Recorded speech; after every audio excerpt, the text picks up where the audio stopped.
Hello, আসসালামু আলাইকুম। সবাই কেমন আছেন? আলহামদুলিল্লাহ আমরা ভালো আছি। আরেকটা ছোট ব্লগ শুরু করলাম। তো আজকে এত মেঘ হয়ে আছে, মানে আমি দুহাকে রেডি করে রাখছি, ওকে কোচিংয়ে দিতে যাব। তো পরে ও রেডি হয়ে তো দরজার সামনে এসে দাঁড়াই আসছে। এখান দিয়ে আমি বারান্দায় গিয়ে দেখতেছি যে কি বৃষ্টি, আর ততক্ষণ অবশ্যই দুহা বের হয়ে গেছে, একটুখানি কমছিল। তো পরে চলে গেছে, ও যেত না, ওর একটা বান্ধবী আসছে, তো চিন্তা করলো যে ও যেহেতু আগ্রাবাদ থেকে এত দূর থেকে আসছে, আমি কেন যাবো না। তো এরপর নাস্তা খেলাম, রান্নাঘরে চলে গেলাম, আর গিয়ে এখানে আমি মাছ ভেজে রাখছি, তাড়াতাড়ি করে এগুলো রান্না করতে হবে। এখান দিয়ে অধরাও কোচিং আছে, দুহারও কোচিং আছে আরেকটা। তো ওই জন্য দুজনে তো খেয়ে টেয়ে বের হবে, ওই জন্য আমি এগুলো রান্নাবান্না করে রাখছি তাড়াতাড়ি করে।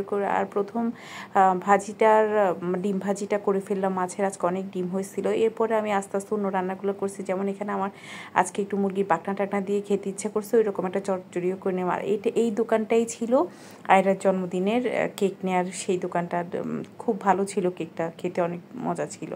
তো এরপরে চলে গেলাম একটু মেলায়, কারণ একসাথে বের হয়ে গেছি। বাসায় তো ওর বাবা অনেক অসুস্থ, আর আমি চিন্তা করছি যে একবার যাব আবার আসবো, ওর বাবা তো আর এখন যেতে পারবে না, আমাকেই আবার নামতে হবে। তো ওই জন্য একসাথেই নিয়ে উঠবো ভেবে মেলায় চলে গেলাম। একটু রেডিসানে মেলা হচ্ছিল, গতকাল শেষ হয়ে গেছে, আমি গতকালই গেলাম আর কি। তো এরপরে যাওয়ার পরে দেখলাম যে মেলাটা অনেক সুন্দরই ছিল, প্রত্যেকটা স্টল অনেক ভালো ভালো স্টল আসছে, এবং মানে জিনিসগুলোও অনেক এক্সপেন্সিভ ছিল, দেখতে খুব সুন্দর ছিল, এরকম আর কি। সবসময় তো এরকম অর্ডিনারি সব ইয়েগুলো আসে ওই রকম না, ভালো ভালো ঢাকা থেকে আসছে, ওরা বিভিন্ন জায়গা থেকে আসছে, কিন্তু মানে অনেক সুন্দর সুন্দর জিনিসই দেখলাম। আমার কাছে কিছু ড্রেস এত পছন্দ হয়েছে, তো গেলাম। তো আসলে সময় কাটানোর জন্য আমার মেইন টার্গেট ছিল যে আমি এখানে একটু সময় কাটাবো, এরপরে দুহার কাছে চলে যাব আবার। তো এরপরে এখানে তাও আমার একা একা, তো দুপুরবেলা মানুষজন একদমই ছিল না মেলার। আমি তো ভাবছিলাম যে লাস্ট দিন অনেক মানুষ হবে, কিন্তু দেখলাম যে না, তেমন কোনো মানুষ ছিল না। আর আমি আজকে আরও একা গেছি, তো আমার তো একা কোথাও যেতে ভালো লাগে না, আমার কাছে এত খারাপ লাগছিল, চারদিকে মনে যেন কোনো মানুষ নেই। আর এই হিজাবের স্টলটাতে যখন আসছি, প্রত্যেকটা হিজাব এত সুন্দর ছিল। এই হিজাবগুলোর মধ্যে কত ক্যাটাগরির আছে, কিন্তু এটার মানে কাপড়টা এত সফট ছিল। তো পরে ওদের ইয়ের পেজের নামটা আমি নিয়ে ফেলছি আর কি, আমার এখন ঠিক মনে পড়ছে না। ওরা আমাকে কার্ড দিয়ে দিছে, তো আমি ওদের এখান থেকে চিন্তা করছি যে পরে হিজাব কিনবো, কারণ আমার হিজাবগুলো অনেক পছন্দ হয়েছে।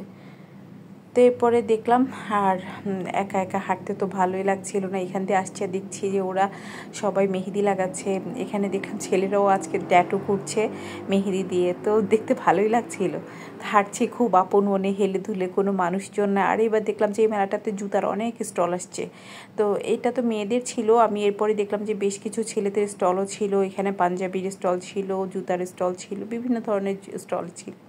আর ভালো লাগছে, প্রত্যেকটা কালেকশানে খুব সুন্দর সুন্দর ছিল। এই শুধু একটা দোকান পেলাম, এটা শহর হামেশা দেখা যায়, এই দোকানটা ছাড়া আর কোনো দোকান দেখলাম না যে এরকম কোনো, মানে প্রত্যেকটা দোকানই সুন্দর সুন্দর জিনিস আসছিল। তো আচ্ছা, তো এখান থেকে তো আমি সময় কাটছে না মনে হচ্ছে যেন, তো একবার দুইবার ঘুরলাম, তারপরে এখানে চলে আসলাম একটা লিপ লাইনার, কানের দুল, এই টাইপের একটা দোকানে। তো ওখানে একটু ঘুরে দেখলাম। এরপর আরেকটা শু স্টলে চলে আসছি, এখানে এসেও দেখলাম যে সুন্দর সুন্দর কিছু কালেকশান ছিল ওদের, দেখে ভালো লাগছিল। দেখলাম, ওদের সাথে একটু কথা টথা বললাম, বলে টলে এরপরে আবার অন্য আরেকটা স্টলে চলে গেছি। তো এরপরে এই স্টলটাতে আসছি, আর এখানে দেখলাম যে অনেকগুলো রেডি থ্রি পিস ছিল, ভালো লাগছিল দেখতে, কোয়ার্স ছিল, অনেক দামি দামি ছিল, দেখতেও খুব সুন্দর লাগছিল। তারপর আরেকটা জুয়েলারি স্টলে চলে আসছি। এই জুয়েলারি স্টলের মানে প্রত্যেকটা জুয়েলারিগুলো এত সুন্দর ছিল, দেখতে আমার খুব ভালো লাগছে।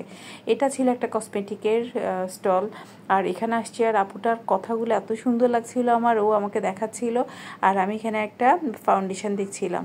তো আমিও দেখছিলাম, আরেকজন আপু দেখছিল, তো দুজনে দেখছি। এরপরে দেখলাম যে কিছু প্যালেট দেখলাম, আইশ্যাডো প্যালেট, আর দেখে আমি ভালো লাগছিল। আর দেখলাম যে জিনিসগুলো ভালোই ছিল, জানি না অরিজিনাল কত, ওরা তো বলছিল যে অরিজিনাল এগুলো, কিন্তু দেখে সুন্দর লাগছিল, আর আমার কাছে মনে হচ্ছিল যে কোয়ালিটি ভালোই। তো আমি মানে ওনাকে বলছি যে আমাকে কিছু প্যালেট খুলে দেখানোর জন্য, তো উনি আমাকে খুলে খুলে দেখাচ্ছিল। আসলে মানুষজন না থাকাতেই মানে আমাকেও এত সময় ওরা দিতে পারছে, কারণ মানুষ থাকলে তো তখন ওরাও অস্থির হয়ে যায় কী করবে।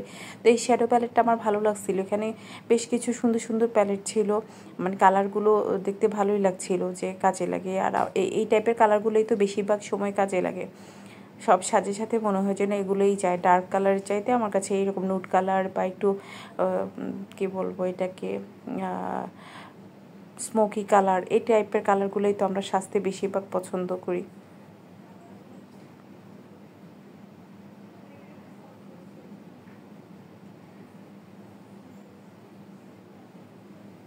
তো এই যে আপুটা আমাকে কার্ড দিয়ে দিচ্ছে, কিন্তু আমার এখানে মোবাইলের মধ্যে একটু ঝাপসা আসছিল, পরে আর আমি যে আবার ভালো করে নিব সেটা আর আমার মনে ছিল না। তো এরপর ঘুরে ফিরে আস্তে আস্তে বের হব সেটা চিন্তা করছি, আর মনে মনে ভাবছি ঈশা যদি বাসায় আয়রাটাকে নিয়ে যেতে পারতাম, ও এখানে ফ্রিলি ঘুরতে পারতো, কিন্তু ওকে নিয়ে তো আমার আবার যেতে হতো কোচিংয়ে, তো ওই জন্য আর আনি নাই, মানে বারবার চিন্তা করতে হইতো যে ও কী করে না করে। কিন্তু ও আজকে আমি অনেকক্ষণ বাহিরে ছিলাম, তো বাসায় অনেক বিরক্ত করছিল ওদেরকে, বারবার আমার কথা জিজ্ঞাসা করছিল যে আম্মু কেন আসছে না, কিন্তু আম্মু তো আসলে বারবার উঠান আমার ভয়ে আর আসতেছিল না। এখান দিয়ে একটু চিন্তা করছি যে আমি ঘুরে ফিরে নিয়ে তারপরে বাসায় যাবো আর কি। তো আর একসাথে ওই যে আয়রার কেকটাও নিব, সেটার জন্য ওখানে কেক দেখে আসছি। তো ওরা আমাকে বলছিল যে আপনি আধা ঘন্টা পরে আসেন। তো আমি চিন্তা করলাম যে তাহলে তো আমার একসাথে দুইটা কাজ হয়ে গেলো। এই ড্রেসটা আমার খুব পছন্দ হয়েছে, এটার মধ্যে বেশ কিছু কালার ছিল, আর ইদানিংটা কেমন যেন এই হলুদ কালারটা ভালোই লাগে, পরলেও মনে যেন একটু লাইট লাগে। তা আমার জন্য না, অবশ্যই আমি বাচ্চাদের জন্যই দেখছিলাম। তো এগুলো প্রায় 2500-2600 টাকা করে ওরা চাইছিল আর কি এক একটা ড্রেস, এটা কোয়ার্স ছিল। তারপরে আমাকে বলছিল যে আপনি যদি নেন কিছুটা ডিসকাউন্ট দিব আজকে যেহেতু লাস্ট ডে ছিল। তো এই যে এগুলো ছিল ছেলেদের কিছু জুতা, আবার মেয়েদেরও ছিল এখানে, ভালোই দেখলাম যে কালেকশান ছিল। তারপরে চলে আসছে আরেকটা চুড়ির স্টল, এখানে এই চুড়িটা আমার ভালো লাগছিলো, ওদেরকে জিজ্ঞাসা করছি, ওরা বলছিল যে জোড়া হচ্ছে 200 টাকা করে। তো ভালো লাগছে এই টাইপের গোল্ডেন চুড়ি না, যখন শাড়ি টাড়ি পরি একসাথে অনেকগুলো পরলে সুন্দরই লাগে। তো সেই জন্য আর আমার চুড়ির প্রতি খুব লোভ, কারণ আমি চুড়ি কিনতে তো অনেক পছন্দ করি, কি পরা আসলে হয় না প্রায়। আমার কাছে মনে হচ্ছে না এখন জুয়েলারি কোনো কিছু পরতে, এত কানের দুল কিনি, চুড়ি কিনি, আমি মেলায় গেলেই তো কিনি, মানে কেনা হয়, কিন্তু পরা না একদমই হয় না। ওই যে বাচ্চারাই এখন চাই একটু একটু পরে, যেভাবে ফ্রি চলে যেতে পারে সেটাই ভালো। তারপর এটা একটা বিছানা চাদর, পিলো কভার, তারপরে কুশন কভার, এই টাইপের জিনিস ছিল, মানে ওদের এখানটাতে খুব সুন্দর সুন্দর ছিল। তারপর আরেকটা স্টলে আসছে, এখানে এদের নিজস্ব বেশ কিছু ড্রেস ছিল, মানে এটা ওরাই তৈরি করছে, বলতেছে যে আপু এগুলো আমাদের ডিজাইন করা, আর আমাদের খুব বেশি, মানে আমরা এখানে সব কিছু নিজেরা তৈরি করি, নিজেরাই ডিজাইন করি। তো ভালো লাগছিল, ওদের ড্রেসগুলো সুন্দর ছিল। তো মানে সব কিছু মিলাই দেখলাম যে রেডিসানের এবারে মেলাটাতে অনেক চমৎকার চমৎকার জিনিস আসছে। আর এখানে একটা ডিফারেন্ট দেখলাম যে এটা আমি রেডিসানে এর আগে দেখি নাই, এখানে এবার দেখলাম যে কাঁসার বেশ কিছু জিনিস নিয়ে আসছিল ওরা, তবে এত দাম, এক একটা ছোট জিনিস, আমি একটা ছোট মানে কী বলবো এটাকে কড়াই টাইপের দেখছিলাম, এটার দামই দেখলাম যে 2000-এর উপরে। তো দেখলাম আসলে কাঁসার জিনিস তো একটু ভারী জিনিস, আর এগুলোর আগেও দাম ছিল, এখনও দাম আছে, হয়তো দাম ঠিকই আছে, কিন্তু দেখে ভালো লাগছিল। আর ইদানিং দেখছি যে এরকম বিভিন্ন রেস্টুরেন্টগুলোতে ছোট ছোট কড়াইতে করে ওরা সার্ভ করে, তো দেখতে ভালো লাগে। তো সেই হিসাবে আমিও একটু দাম দেখলাম আর কি, যে কেমন হয় এগুলোর। যত কিছু হোক আমাদের কাছে বাসায় মনে হয় আমাদের কাচের জিনিসগুলো বেশি ফুটে, আর বাংলাদেশে যেন কেন যেন না, যত সুন্দরী করে রাখুক না কেন, মনে হয় যেন সব জিনিস অন্ধকার মনে হয়। আর যখন বাইরে চলে যায় তখন দেখি যে একটু সামান্য জিনিস দিল এটা ফুটে উঠে, আমি জানি না এটা কি আবহাওয়ার কারণে নাকি। তা আচ্ছা, আমার ঘোরাফেরা শেষ, আমারও একটু একটু সময় হয়ে আসছে, আমার আবার যেতে হবে দুহার ওখানে। তো এর ভেতরে আমি রেডিসন থেকে বের হয়ে আসছি, আসার পরে এখান দিয়ে আস্তে আস্তে রেডিসনের এই যে বাহিরের এই সবুজটা না আমার খুব ভালো লাগে, ওদের এই ঘাসগুলো দেয়া। তারপরে এখানে দেখলাম একটা গাছের মধ্যে পিঙ্ক কালারের ফুল ফুটে আছে, দেখতে খুব সুন্দর লাগছিল। তো আমি এগুলো দেখতে দেখতে নিজে নিজে বের হচ্ছিলাম হেলে ধুলে। আর পাশে দেখছি যে দূর থেকে একটা কৃষ্ণচূড়া গাছ দেখা যাচ্ছে, তো কৃষ্ণচূড়া ফুল তো এমনিতেই সুন্দর, তো এত নেওয়া যাচ্ছিল না আসলে, যদি কেউ থাকতো ওখানে যেতাম। তো আজ এই পর্যন্তই, সবাই ভালো থাকবেন, সুস্থ থাকবেন, আল্লাহ হাফিজ, আসসালামু আলাইকুম।